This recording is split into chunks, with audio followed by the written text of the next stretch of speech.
Welcome back to my channel. ನಾನು ನಿಮ್ಮ ಸೌಮ್ಯಶ್ರೀ ಮಾತಾಡ್ತಾ ಇರೋದು. ಎಲ್ಲರೂ ಹೇಗಿದ್ದೀರಾ? ನಾನಂತೂ ತುಂಬ ಚೆನ್ನಾಗಿದ್ದೀನಿ, ನೀವೆಲ್ಲರೂ ಚೆನ್ನಾಗಿರ್ತೀರಾ ಅಂತ ನಾನು ಭಾವಿಸ್ತೀನಿ.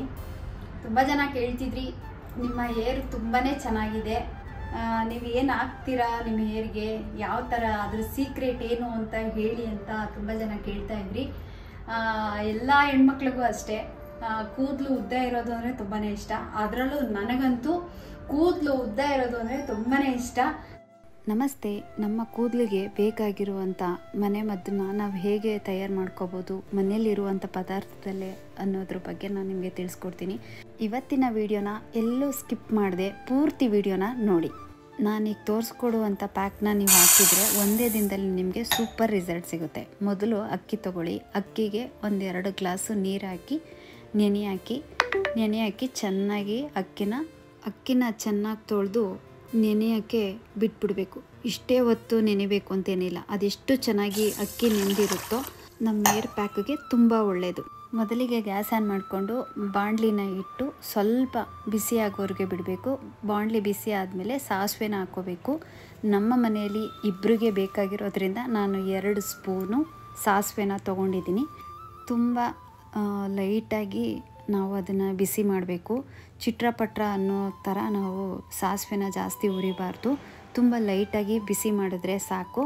ಲೈಟಾಗಿ ಬೆಚ್ಚಗೆ ಮಾಡ್ಕೋಬೇಕು. ಆಯಿತು.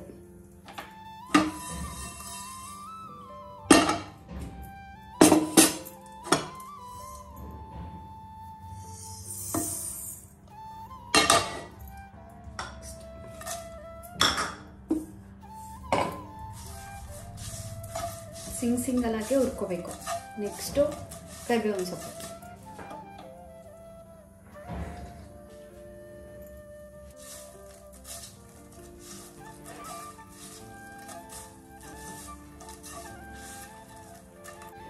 ಕರಿಬೇವಿನ ಸೊಪ್ಪು ಅಷ್ಟೇ ತುಂಬ ಹಸಿ ಇರೋ ಕರಿಬೇವಿನ ಸೊಪ್ಪನ್ನೇ ತಗೋಬೇಕು.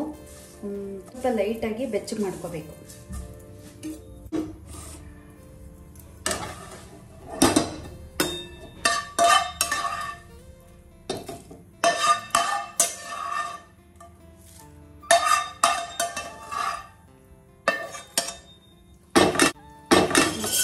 ಮೆಂತ್ಯ,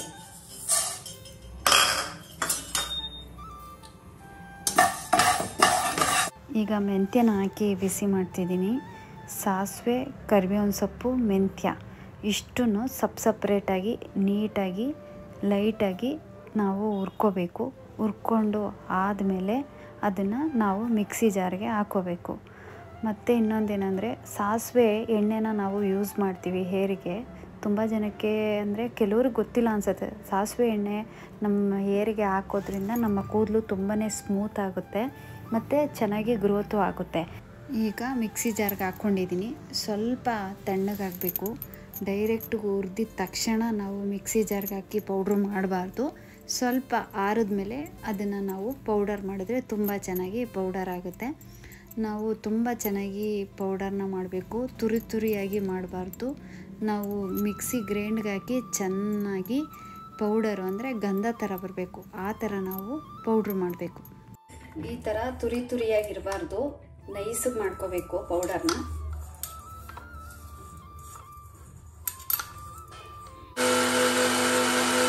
ಗಂಧ ಥರ ಇರಬೇಕು ಪೌಡರು. ಇನ್ನು ಸ್ವಲ್ಪ ಗ್ರೈಂಡ್ ಮಾಡಬೇಕು.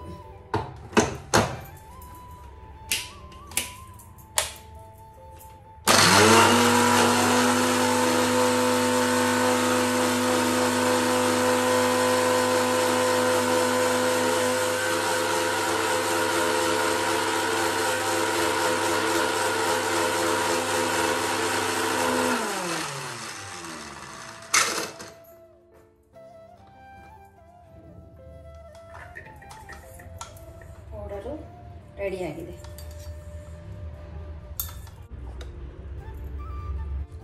ರೆಡಿಯಾಗಿರೋ ಪೌಡರ್ನ ನಾನೀಗ ಬಾಣಲಿಗೆ ಹಾಕ್ಕೊಂಡೆ. ಇದಕ್ಕೆ ನಾನು ಏನು ಆ್ಯಡ್ ಮಾಡ್ತೀನಿ ಅಂದರೆ ಅಕ್ಕಿನ ಸ್ವಲ್ಪ ನೆನೆ ಹಾಕಿದೆ, ಆ ನೀರನ್ನ ಇದಕ್ಕೆ ಮಿಕ್ಸ್ ಮಾಡ್ತಾ ಇದ್ದೀನಿ.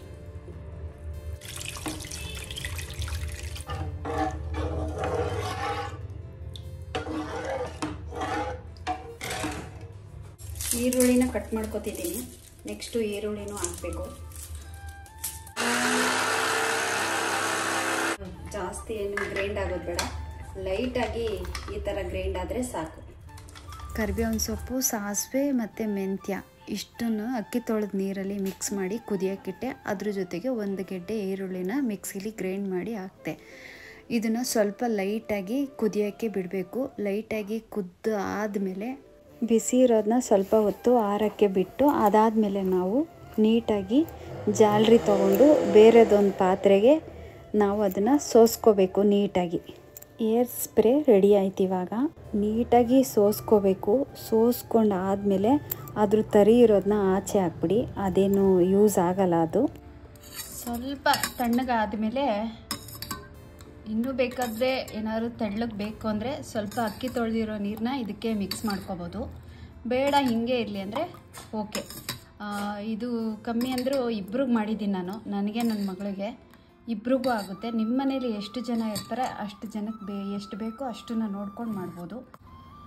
ಕೊಬ್ಬರಿ ಎಣ್ಣೆ ಹಾಕ್ಬೋದು, ಹರಳೆಣ್ಣೆ ಹಾಕ್ಬೋದು, ಇಲ್ಲ ಸಾಸಿವೆ ಎಣ್ಣೆ ಹಾಕ್ತೀನಿ ಅಂದರೂ ಸಾಸಿವೆ ಎಣ್ಣೆನೂ ಹಾಕ್ಬೋದು. ಇದನ್ನು ಈಗ ಏರ್ ಪ್ಯಾಕ್ ಹಾಕ್ಕೋಬೇಕು. ಏರ್ ಪ್ಯಾಕ್ ಹಾಕ್ಕೊಂಡು 1 ಅವರ್ ಇರಲೇಬೇಕು. ನಾನು ಎಕ್ಸ್ಟ್ರಾ ಇನ್ನೊಂದು ಸ್ಪೂನ್ ಹಾಕೋತೀನಿ, ಯಾಕೆಂದರೆ ನಾವು ಇಬ್ಬರಿದ್ದೀವಿ, ಹಾಗಾಗಿ 2 ಸ್ಪೂನ್ ಹಾಕ್ತೀನಿ. ಏರ್ ಸ್ಪ್ರೇ ಏನಾದರೂ ಜಾಸ್ತಿ ಇದೆ ಅಂದರೆ ಒಂದು ಗಾಜಿನ ಬಾಟ್ಲು ತೊಗೊಂಡು ಗಾಜಿನ ಬಾಟ್ಲಿಗೆ ನೀಟಾಗಿ ಹಾಕಿ ನೀವು ಫ್ರಿಜ್ಜಲ್ಲಿಟ್ಟು 15 ದಿನದವರೆಗೂ ನೀವು ಯೂಸ್ ಮಾಡ್ಕೋಬೋದು. ವಾರಕ್ಕೆ 2 ಸಲ ಸ್ಪ್ರೇನ ಈ ಥರ ನೀವು ರೆಡಿ ಮಾಡ್ಕೋಬೋದು. 15 ದಿನ ನೀವು ಫ್ರಿಜ್ಜಲ್ಲಿಟ್ಟು ಯೂಸ್ ಮಾಡ್ಬೋದು. ಹತ್ತಿನ ತೊಗೊಂಡಿದ್ದೀನಿ. ಹತ್ತಿಯಲ್ಲಿ ಹೀಗೆ ನೀಟಾಗಿ ಅದ್ದಬೇಕು, ಯಾಕೆಂದರೆ ಹತ್ತಿಯಲ್ಲಿ ಹಾಕಿದ್ರೆ ನೀಟಾಗಿ ಬುಡಕ್ಕೆಲ್ಲ ಹಾಕಿದ್ರೆ ತುಂಬ ಚೆನ್ನಾಗಿ ಹಿಡಿಯುತ್ತೆ. ಯಾರಾದರೂ ಈ ಥರ ಏರ್ ಪ್ಯಾಕ್ ಹಾಕೊಡೋರಿದ್ರೆ ತುಂಬ ಚೆನ್ನಾಗಿ ಬರುತ್ತೆ, ಇನ್ನೂ ನೀಟಾಗಿ.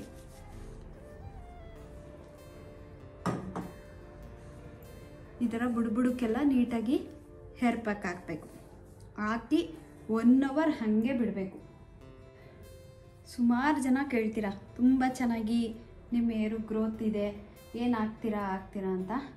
ಹಾಗಾಗಿ ಇವತ್ತು ನಾನು ಹಾಕುವಂಥ ಕೆಲವೊಂದು ಹೇರ್ ಪ್ಯಾಕ್ಗಳನ್ನ ನಿಮಗೂ ತಿಳಿಸೋಣ ಅಂತ ಹೇಳಿ ಇವತ್ತು ವಿಡಿಯೋನ ಮಾಡಿದೆ.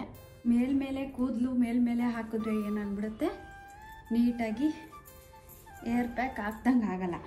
ಏರ್ ಪ್ಯಾಕ್ ಹಾಕೋದ್ರಿಂದ ವಾರದಲ್ಲಿ 2 ದಿನ ಮಾಡಿದ್ರೆ ಡ್ರ್ಯಾಂಡ್ರಫು ಮತ್ತು ಕೂದಲು ಏರ್ ಫಾಲ್ ಆಗೋದಂತೂ ಒಂದೇ ಸಲ ಫಸ್ಟ್ ಟೈಮೇ ನಿಮಗೆ ರಿಸಲ್ಟು ತುಂಬ ಚೆನ್ನಾಗಿ ಸಿಗುತ್ತೆ.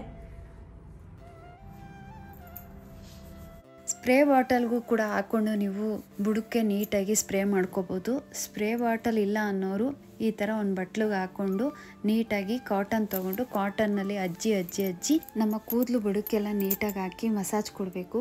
1 ಅವರು ನಾವು ಹಾಗೆ ಇರಬೇಕು. 1 ಅವರ್ ಆದಮೇಲೆ ಹೋಗಿ ನೀಟಾಗಿ ಶಾಂಪೂ ಹಾಕಿ ಇಲ್ಲ ಸೀಗೆಕಾಯಿ ಹಾಕಿ ತಲೆನ ನೀಟಾಗಿ ತೊಳ್ಕೊಬೇಕು. ತೊಳ್ಕೊಂಡಾದ್ಮೇಲೆ ಸ್ವಲ್ಪ ಒರೆಸ್ಬಿಟ್ಟು ನೀಟಾಗಿ ಕೂದಲು ಚೆನ್ನಾಗಿ ಒಣಗಿದ್ಮೇಲೆ ಬಾಚಣಿಗೆ ಹಾಕಿ ತಲೆನ ಬಾಚಬೇಕು. ಒಣಗ್ದೇನೆ ನಾವು ತ್ಯಾವದ ತಲೆಯಲ್ಲಿ ತಲೆ ಬಾಚಕ್ಕೆ ಹೋದರೆ ಕೂದಲು ಇನ್ನೂ ಉದುರುತ್ತೆ. ಹಾಗಾಗಿ ನೀಟಾಗಿ ಒಣಗಿದ್ಮೇಲೆ ನೀಟಾಗಿ ನಾವು ಏರ್ನ ಬಾಚ್ಬೋದು. ಸೂಪರ್ ರಿಸಲ್ಟ್ ಬರುತ್ತೆ. ನನ್ನ ಹಾಗೆ ನಿಮಗೂ ಏರ್ ಬೇಕು ಅಂದರೆ ಖಂಡಿತ ಈ ಮನೆ ಮದ್ದನ್ನು ಟ್ರೈ ಮಾಡಿ, ನಿಮಗೆ ಒಳ್ಳೆ ರಿಸಲ್ಟ್ ಸಿಗುತ್ತೆ. ಏರ್ ಗ್ರೋತ್ ಆಗುತ್ತೆ, ಡ್ಯಾಂಡ್ರಫ್ ಹೋಗುತ್ತೆ. ಸ್ಟ್ರೈಟ್ನಿಂಗ್ ಮಾಡಿಸಿರೋ ಥರನೇ ನಮ್ಮ ಕೂದಲು ತುಂಬ ಸಾಫ್ಟಾಗಿದೆ. ನೋಡಿ ಎಷ್ಟು ಚೆನ್ನಾಗಿದೆ. ನನ್ನ ಹಾಗೆ ನಿಮಗೂ ಕೂದಲು ಏರ್ ಗ್ರೋತ್ ಆಗಬೇಕು, ಚೆನ್ನಾಗಿ ಬೆಳಿಬೇಕು ಅನ್ನೋದಾದರೆ ಈ ವಿಡಿಯೋನ ಪೂರ್ತಿ ನೋಡಿ. ಆದಷ್ಟು ವಿಡಿಯೋನ ಶೇರ್ ಮಾಡಿ. ಯಾರಿಗೆಲ್ಲ ಏರ್ ಫಾಲ್ ಆಗ್ತಿದೆ ಮತ್ತು ಕೂದಲು ಉದುರುತ್ತಿದೆ ಅಂಥವ್ರಿಗೆ ಇದು ಯೂಸ್ ಆಗುತ್ತೆ. ಮತ್ತೆ ಮುಂದಿನ ಬ್ಲಾಗಲ್ಲಿ ಸಿಗೋಣ. Thank you.